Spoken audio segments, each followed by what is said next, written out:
তিস্তার আগ্রাসনে ক্ষতি বাড়লেও সংস্কারে নেই উদ্যোগ। আগের সরকারের কূটনৈতিক ব্যর্থতার খেসারত দিচ্ছে 2 কোটি মানুষ। টেকসই পরিকল্পনার অভাবও দায়ী। আওয়ামী লীগের সঙ্গে আপোষের রাজনীতিতে ইমেজ সংকটে জাতীয় পার্টি। 1.5 দশকে লাঙ্গল বিমুখ রংপুরবাসী আবারও দুর্গ ফেরত পেতে তৎপর নেতারা। সুপার শপে পলিথিন নিষিদ্ধ হলেও মানা হচ্ছে না রংপুরে। ভোগ্যপণ্য বিক্রি হচ্ছে আগের নিয়মেই, বিনামূল্যে বিকল্প ব্যাগের ব্যবস্থার দাবি ভোক্তার। এবং শারদ উৎসবের ক্ষণ গুনছেন সনাতন ধর্মাবলম্বীরা। কাল মহালয়ায় পূজা অর্চনার প্রস্তুতি শেষ সময়ে প্রতিমা তৈরিতে ব্যস্ত কুড়িগ্রামের কারিগররা।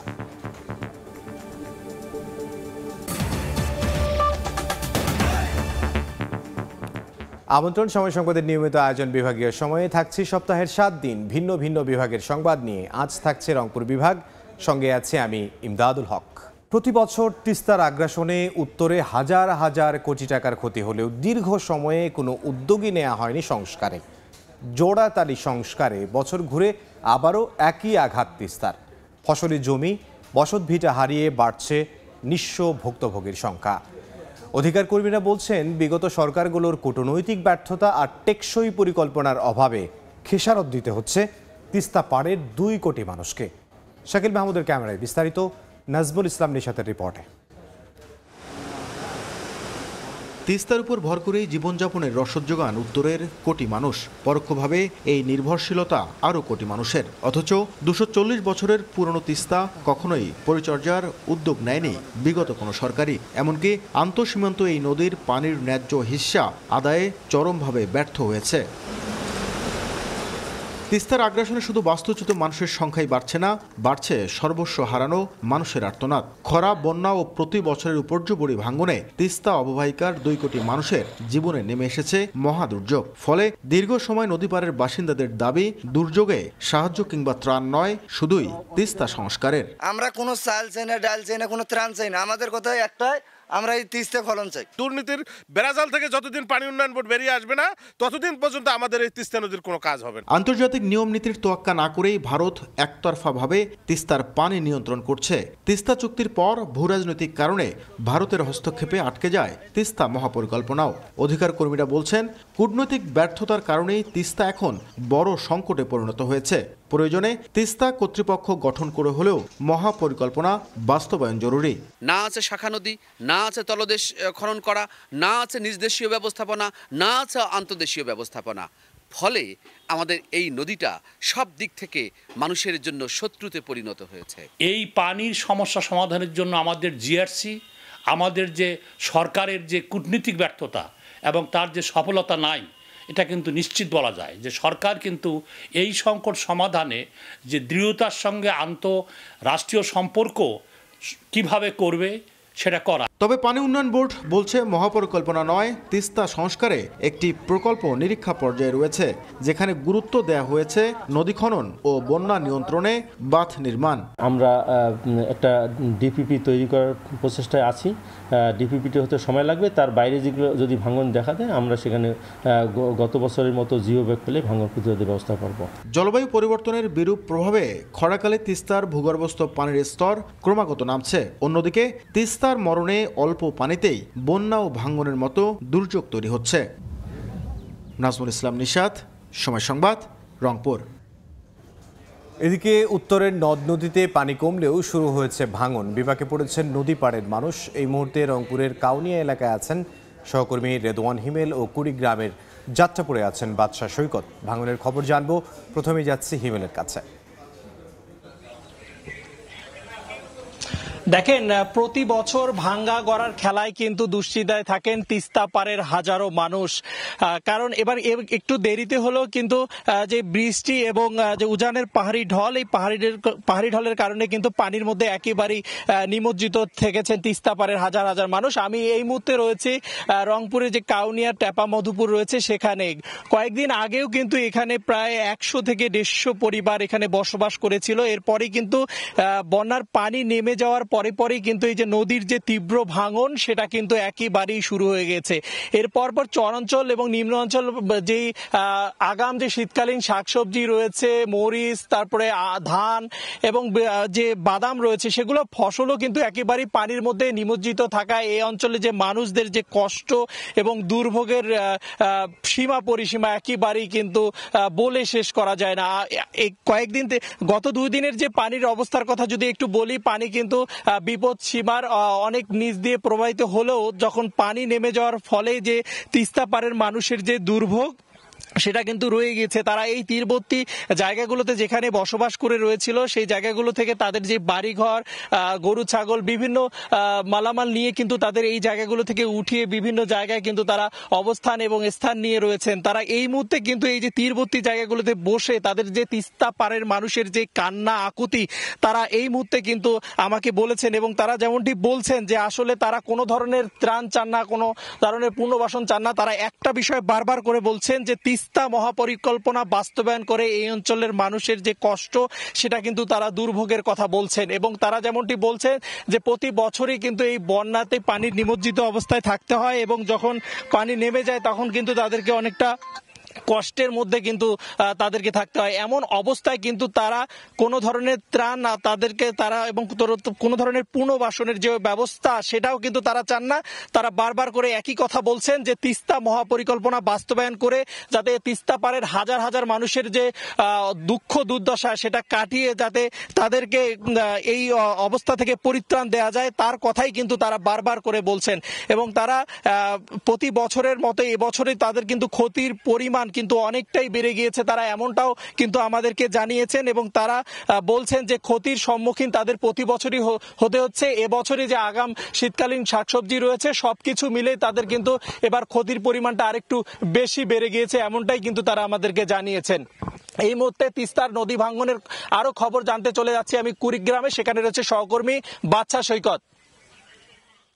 কুড়িগ্রামে কিন্তু প্রতি বছর এই বন্যার সময়টা যে ভাঙ্গনের প্রবণ এটি কিন্তু তীব্র হয়ে ওঠে এবং আমরা দেখেছি যে পানি যখন নদ নদীতে বৃদ্ধি পায় তখনও এক দফা ভাঙ্গনের কবলে পড়ে কুড়িগ্রামের যে নদ নদী অববাহিকার মানুষজন রয়েছেন তারা, এবং যখন পানি আবার নেমে যায় তখনও কিন্তু সেই ভাঙ্গনের কবলে তাদেরকে পড়তে হয়। আমি এই মুহূর্তে রয়েছি কুড়িগ্রামের যাত্রাপুর উপজেলার যে যাত্রাপুর এলাকায় একটি সরকারপাড়া গ্রাম যেটিকে বলা হয়। আসলে এখানে গত 2-3 দিনে কিন্তু এই নদ নদীর পানি যে উজানের ঢল আর বৃষ্টির ফলে যে পানি বৃদ্ধি পেয়েছিল সেই পানি হ্রাস পাওয়ার ফলে সেখানে কিন্তু অসংখ্য প্রায় 30টির মতো বাড়ি নদীগর্ভে বিলীন হয়ে গেছে এবং আমি খোঁজ নিয়েছি শুধু যে এই ব্রহ্মপুত্র নদের ভাঙ্গন নয়, দুধকুমোর, তিস্তা এবং এছাড়াও রয়েছে আমাদের যে ধরলা নদী রয়েছে সেই ধরলা নদীর ভাঙ্গনও কিন্তু প্রবল আকার ধারণ করেছে বিভিন্ন পয়েন্টে। যেসব এলাকায় আসলে স্থায়ী কোনো কাজ হয়নি সেই এলাকাগুলোতে মূলত এই ভাঙ্গন তীব্র হয়ে উঠেছে। যদি দেখাই যে অসংখ্য মানুষ তাদের ঘরবাড়ি কিন্তু এখনো সরিয়ে নেওয়ার কাজ করছে এই যাত্রাপুর এলাকায়।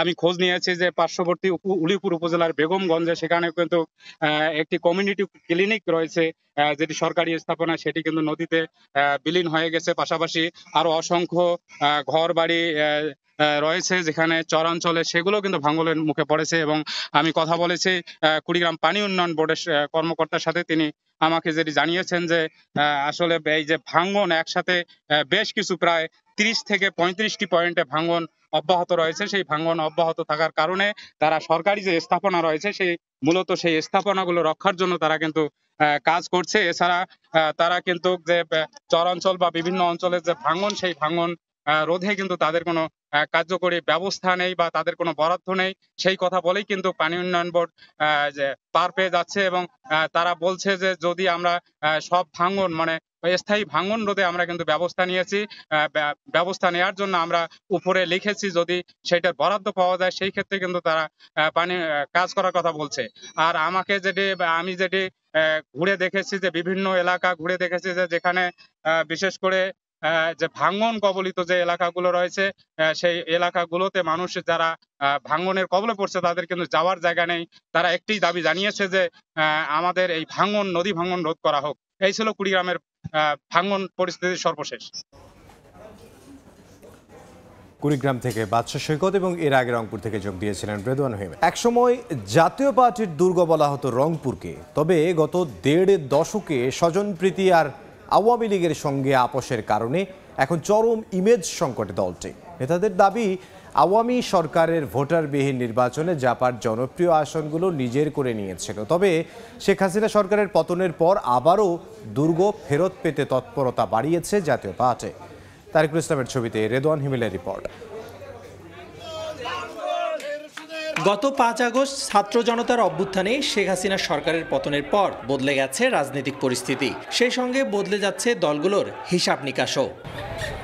দ্বাদশ জাতীয় সংসদ নির্বাচনে জাতীয় পার্টিকে সুযোগ দিতে আওয়ামী লীগ 26টি আসন থেকে প্রার্থী প্রত্যাহার করে নেয়। এমন লেজুর ভিত্তিক রাজনীতির কারণে লাঙ্গল বিমুখ হয়ে পড়েন রংপুরের মানুষ। তবে জাপা নেতাদের দাবি, ক্ষমতায় আসার পর জোর করেই ভোটারবিহীন নির্বাচনে ইচ্ছে মতো প্রার্থী দিয়ে জাপার জনপ্রিয় আসনগুলো নিজের করে নিয়েছিল আওয়ামী লীগ সরকার। রংপুরের মাটিও মানুষের একটা দল ছিল জাতীয় পার্টি, সেই দলটাকে আমাদের সিটগুলোকে দখল করে নিয়ে জাতীয় পার্টিকে ধ্বংসের দিকে তারা নিয়ে গেছেন। সঠিক নির্বাচন আসলে হয় নাই, তারা যেটা মনে করছে যে সিটটা নেব তারা নিয়ে নিয়েছে। এই হচ্ছে আওয়ামী লীগের অরিজিনাল তাদের ক্যারেক্টারটা, সেটা বাংলার মানুষ জানে। তবে এবার তৃণমূলের নেতাকর্মীদের সঙ্গে নিয়ে দলকে সুসংগঠিত করার কথা জানান জাপার কো চেয়ারম্যান মোস্তাফিজুর রহমান। আমাদের যে জায়গাগুলো দুর্বল আছে সেই জায়গাগুলো থেকে আমরা রিকভার করার চেষ্টা করতেছি, মাঠ পর্যায়ের কর্মীদেরকে উজ্জীবিত করা। এক সময় বৃহত্তর রংপুরে জাতীয় পার্টির দখলে 22টি আসন থাকলেও গেল নির্বাচনে আওয়ামী লীগের সমঝোতায় ঝুড়িতে মিলেছে মাত্র 3টি। এমন অবস্থায় জাতীয় পার্টির দুর্গখ্যাত রংপুরকে আগের অবস্থানে ফিরিয়ে নিতে মরিয়া দলটির নেতাকর্মীরা। রেদওয়ান হিমেল, সময় সংবাদ, রংপুর। সরকারি সিদ্ধান্ত অনুযায়ী সুপার শপে পলিথিন ব্যাগের ব্যবহার বন্ধ হলেও ভিন্ন চিত্র রংপুরে। সকালে নগরীর বেশ কয়েকটি সুপার শপ ঘুরে দেখা যায় চাল, ডাল, কাঁচা বাজার সহ বেশিরভাগ পণ্যই বিক্রির পর তা দেয়া হচ্ছে পলিথিনের ব্যাগে। তবে সংশ্লিষ্ট কর্তৃপক্ষ বলছে, পূর্ব ঘোষণা অনুযায়ী পলিথিনের বিকল্প হিসেবে অন্য ব্যাগ ব্যবহার শুরু হলেও শতভাগ কার্যকর করতে সপ্তাহখানেক সময় লাগবে। এদিকে পলিথিন নিষিদ্ধের সিদ্ধান্তকে ইতিবাচক হিসেবে দেখছেন ক্রেতারা। বিকল্প হিসেবে পাট কিংবা কাপড়ের ব্যাগ হাতের নাগালের মধ্যে রাখার দাবি তাদের।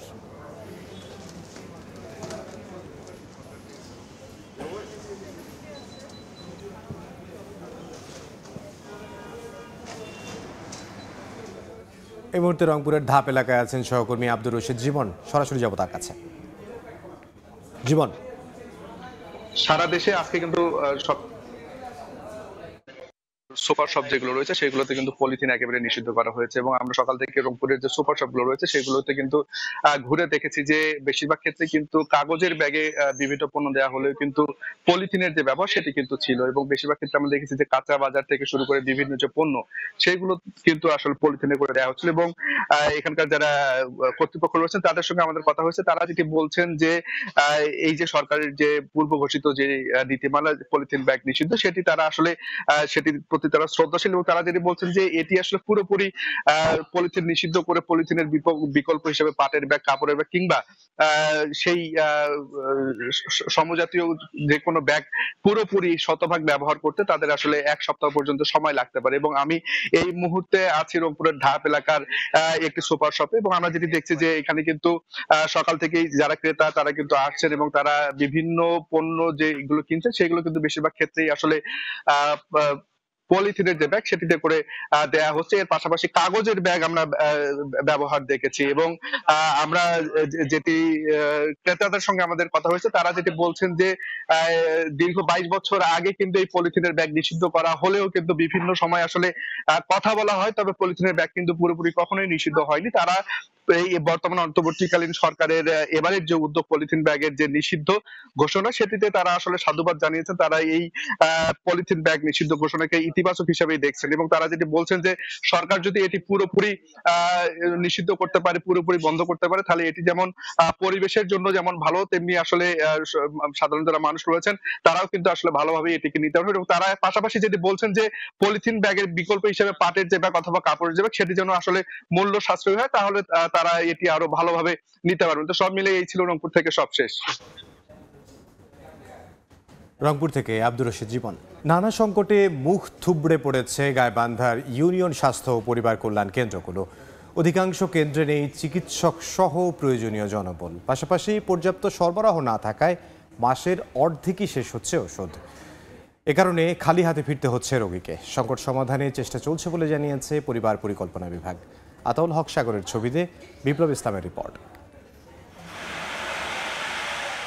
পরিবার পরিকল্পনা, মা ও শিশু প্রসূতি সেবাসহ গ্রামীণ স্বাস্থ্যসেবায় গাইবান্ধার ৫৫টি ইউনিয়নে পরিচালিত হয় স্বাস্থ্য ও পরিবার কল্যাণ কেন্দ্র।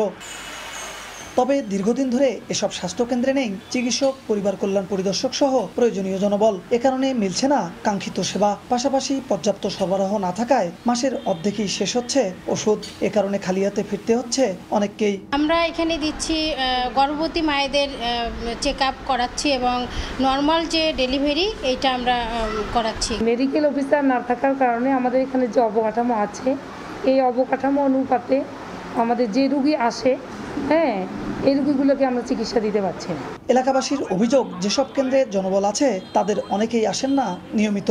জনবল নিয়োগ ও ওষুধ সরবরাহ বাড়ানোর দাবিতে সম্প্রতি সভা সমাবেশ করেছেন তারা। কোনোদিন আসলে ঘুরে যাই, কখনো কাজে ওষুধ আসে নাই, ওষুধ না হলে আমরা কই থেকে দেবো। এখানে একটা মেডিকেল অফিসার থাকার দরকার ছিল, সে মেডিকেল অফিসার এখানে নাই। শীঘ্রই সংকট সমাধানের চেষ্টা চলছে বলে জানিয়েছে পরিবার পরিকল্পনা বিভাগ। মাঠ লেভেলে যে আমাদের এই স্টাফ না থাকার কারণে আমাদের যে আপনার কর্মকাণ্ডে যে আমাদের যে বিঘ্ন ঘটতেছে, এটা কিন্তু জেলা প্রশাসনকেও আমরা জানাইছি। পরিবার পরিকল্পনা বিভাগের তথ্যমতে ৫৫টি ইউনিয়ন স্বাস্থ্য ও পরিবার কল্যাণ কেন্দ্রের ৯৭০টি পদের বিপরীতে কর্মরত আছেন ৬৩৩ জন। বিপ্লব ইসলাম, সময় সংবাদ, গাইবান্ধা। নীলফামারীর ডোমারের সরকারি বীজ আলু উৎপাদন খামারে মৌসুম শেষে এতদিন পড়ে থাকতো ৪০০ একর জমি। তবে সম্প্রতি সেই জমিতেই আউশ ধানের বীজ উৎপাদন শুরু করেছে খামার কর্তৃপক্ষ। এ কারণে স্থানীয় কৃষক সহজেই স্বল্প দামে পাচ্ছেন ধানের বীজ। চলতি মৌসুমে উৎপাদিত ব্রি ৯৮ জাতের ধান দিয়ে আগামী মৌসুমে অতিরিক্ত ৩৯,০০০ একর জমিতে রোপণ করা যাবে বলে জানিয়েছে খামার কর্তৃপক্ষ। মোহাম্মদ সোহেলের ছবিতে শাকির হোসেন বাদলের রিপোর্ট। মাঠ জুড়ে পাকা আউশ ধান, পরিচর্যা শেষে সোনালী ফসল চলছে কাটা ও মাড়াইয়ের কাজ। বীজ আলু উৎপাদনের পর এতদিন পতিত পড়ে থাকত নীলফামারীর ডোমারের সরকারি বীজ আলু উৎপাদন খামারের প্রায় ৪০০ একর জমি। তবে ২০২০-২১ মৌসুম থেকে এসব পতিত জমিতে চাষ করা হচ্ছে আউশ ধান। মাত্র ৮০ দিনের ব্যবধানে প্রতি বিঘা জমি থেকে ১৫ থেকে ১৭ মণ ধান পাওয়া যায়। এ কারণে স্থানীয় কৃষক সহজেই স্বল্প দামে কিনতে পারছেন ধানের বীজ। বর্তমানে ৩০০ একরের মতো ধান আবাদ হইতেছে, আউশ ধান। আমরা এখানে বহু শ্রমিক কাজ করতেছি। গত ৪ বছর ধরে এটা আর কি আমাদের ডোমার খামারে এটা চালু করছে আমাদের ডিডি স্যার আসার পর থেকে। উৎপাদিত ব্রি ৯৮ জাতের ধান দিয়ে আগামী মৌসুমে অতিরিক্ত ৩৯,০০০ একর জমিতে আবাদ করা যাবে বলে জানিয়েছে খামার কর্তৃপক্ষ। ৪০০ মেট্রিক টন বীজ পাবো। এই বীজ দিয়ে পরবর্তী বছর ৪০,০০০ একর জমিতে ধান ফসল আবাদ করা যাবে, যা থেকে প্রায় ৬০,০০০ মেট্রিক টন খাদ্য ফসল উৎপাদন হবে। ডোমার ভিত্তি বীজ আলু উৎপাদন খামারে মোট জমির পরিমাণ ৫১৪ একর। শাকির হোসেন বাদল, সময় সংবাদ, নীলফামারী।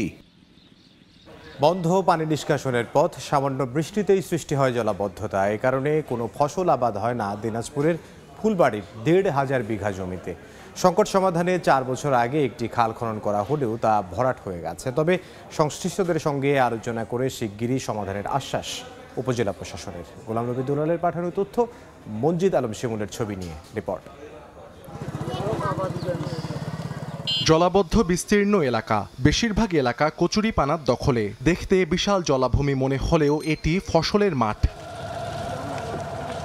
বৃষ্টির কারণে জলাবদ্ধ হয়ে পড়েছে দিনাজপুরের ফুলবাড়ি উপজেলার 10টি গ্রামের ১৫০০ বিঘা ফসলি জমি। এলাকাবাসী জানান, দীর্ঘদিনের এ সমস্যা সমাধানে বারবার প্রশাসনের কাছে আবেদন করা হলেও হয়নি স্থায়ী সমাধান। সবশেষ কৃষকদের আন্দোলনের মুখে ২০২০ সালে বাড়াইপাড়া এলাকায় প্রথম ধাপে ১৬৩ মিটার এবং দ্বিতীয় ধাপে ৪৩ মিটার খাল খনন করা হয়। আবাদি জমির চেয়ে উঁচু হওয়ার কারণে অল্প দিনেই নাব্য হারায় খালটি। এতে হয়নি কোনো সমাধান। ১ ঘন্টা যদি দেখা যায় যে একটু বৃষ্টিপাত হয়, তাহলে আমাদের এই এলাকার বৃষ্টিটা ওই ক্যানেল দিয়ে আসলে নামে যায় না। ১ বিঘা জমিতে ৮,০০০-১০,০০০ টাকা খরচ করেছি, আমরা একটা ফসল পাচ্ছি না। আমন ফসলটা হয় না। ইরি ফসলটা হয়, আবার বন্যা যখন হয়ে যায় আমনটা নষ্ট হয়ে চলে। সংশ্লিষ্ট কর্তৃপক্ষের সঙ্গে আলোচনা করে সমস্যাটি শীঘ্রই সমাধানের আশ্বাস উপজেলা নির্বাহী কর্মকর্তার। ওই বিষয়টা আমি সরেজমিনে পরিদর্শন করেছি, উপজেলা ইঞ্জিনিয়ার সহ বসেছিলাম, দ্রুত একটা সমাধান করার চেষ্টা করতেছি। কৃষি বিভাগের তথ্য মতে জলাবদ্ধ এলাকায় 2 শতাধিক কৃষক আগে বার্ষিক 60,000 মণ ধান উৎপাদন করতেন। সময় সংবাদ, দিনাজপুর। জাতীয়করণ শিক্ষা সংস্কার কমিশন গঠন ও চাকুরি জাতীয়করণের দাবিতে পঞ্চগড়ে মানববন্ধন করেছেন মাধ্যমিক বিদ্যালয়ের শিক্ষকরা। দুপুরে জেলা কেন্দ্রীয় শহীদ মিনারের সামনে এই কর্মসূচি পালন করেন তারা। এতে জেলার 5 উপজেলার বিভিন্ন মাধ্যমিক বিদ্যালয় মাদ্রাসার 3 শতাধিক শিক্ষক উপস্থিত ছিলেন। পরে একটি বিক্ষোভ মিছিল নিয়ে প্রধান উপদেষ্টা ও শিক্ষা উপদেষ্টা বরাবর জেলা প্রশাসকের মাধ্যমে স্মারকলিপি দেন শিক্ষকরা। দরজায় কড়া নাড়ছে হিন্দু ধর্মাবলম্বীদের সবচেয়ে বড় ধর্মীয় উৎসব দুর্গাপূজা। প্রতিমা তৈরির ব্যস্ত সময় পার করছেন কুড়িগ্রামের কারিগররা। রাজারহাটের বৈদ্যের বাজার এলাকায় সড়কের পাশে অস্থায়ী টিনের ঘরে রাখা অসংখ্য ছোট বড় প্রতিমা। প্রাথমিকভাবে কাঁদামাটির কাজ শেষে এখন রং তুলির ছোঁয়া পাবার অপেক্ষা। এবার প্রতিটি প্রতিমার দাম ধরা হয়েছে 15,000 থেকে 35,000 টাকা। সদরের কাঁঠালবাড়ি, দাসের হাট, ঘোগা দহ সহ একাধিক এলাকায় তৈরি হচ্ছে দেবী দুর্গার প্রতিমা। প্রান্তিক পর্যায়ে কৃষকদের ধানের ন্যায্য মূল্য নিশ্চিত করায় রংপুর অঞ্চলে এবার অনেকটাই সফল হয়েছে ধান চাল সংগ্রহ অভিযান। এবছর 32 টাকা কেজি দরে ধান আর 45 টাকা কেজি দরে চালের দাম নির্ধারণ করে মে মাসে শুরু হয় সরকারের বোরো সংগ্রহ অভিযান। শেষ হয় 31 আগস্ট। সারা বছর চাহিদার সিংহভাগই পূরণ হয় বোরো মৌসুমে। কাজেই মজুদ পর্যাপ্ত রাখতে মৌসুমটি খুবই গুরুত্বপূর্ণ। অ্যাপের মাধ্যমে কৃষক নির্বাচন, বাজার মূল্য থেকে দাম বেশি দেয়া সহ বেশ কিছু উদ্যোগের ফলে সংগ্রহ অভিযানে কৃষকদের সম্পৃক্ততা বাড়ছে।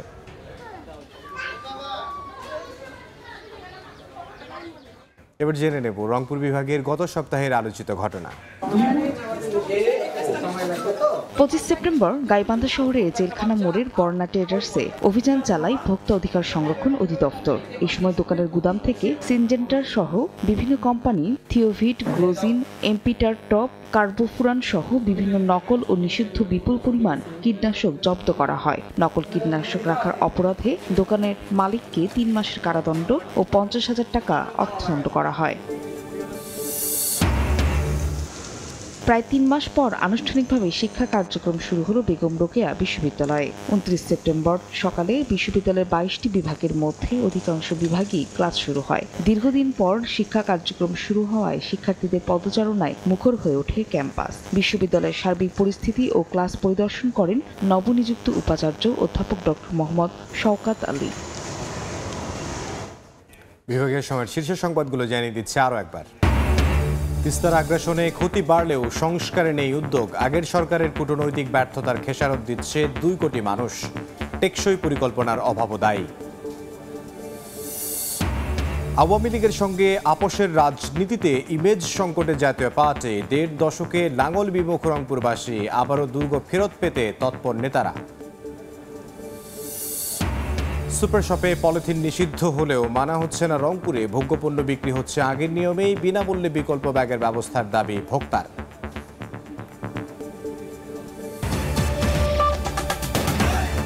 এই ছিল বিভাগীয় সময়ে। আগামীকাল থাকবো রাজশাহী বিভাগের আয়োজন নিয়ে। সঙ্গে থাকুন সময়।